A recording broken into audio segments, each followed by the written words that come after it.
Hi friends, ఇదైతే మా పాప షర్ట్ అయితే స్టిచ్ చేస్తున్నానండి. దానికోసం కొలతలు పెట్టుకొని షర్ట్ని అయితే ఫస్ట్ టైము యూనిఫామ్ కుట్టడం కోసం మగవాళ్ళ షర్ట్లు ఎలా అయితే కుడతామో అలా అయితే యూనిఫామ్ని కుట్టాలని నేనైతే ప్లాన్ చేస్తున్నాను. దీనికోసం నేను యూట్యూబ్ సహాయం కూడా తీసుకున్నానండి. దాంట్లో వీడియోస్ కూడా చూసి నేను కట్ చేసుకొని కుట్టుకున్నానండి. ఎందుకంటే మా పాప ఫస్ట్ వేసుకునే యూనిఫాము ఒక్కరమైనా నేనైతే కుట్టాలని కింద ఎట్లయినా ఫ్రాక్ అయితే రెడీమేడ్ అయితే తీసుకున్నాము.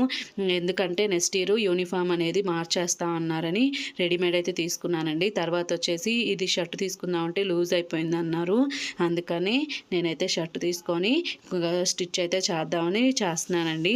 ఇదైతే బాగానే కుదిరిందనమాట. నా వీడియో కనుక లాంగ్ వీడియోలో కూడా ఉందండి, నేను అప్లోడ్ చేశాను. దానిలో వివరంగా స్టిచ్చింగ్ వీడియో అన్నీ కూడా వివరంగా అయితే చెప్పానండి. ఒకసారి చూడండి, ఒకసారి చూసి ఫాలో అయ్యి నచ్చితే మీరు కూడా నేను చెప్పిన కొలతల్ని ఆధారంగా కట్ చేసుకొని కుట్టుకోండి. నా వీడియో నచ్చితే లైక్ చేయండి, షేర్ చేయండి.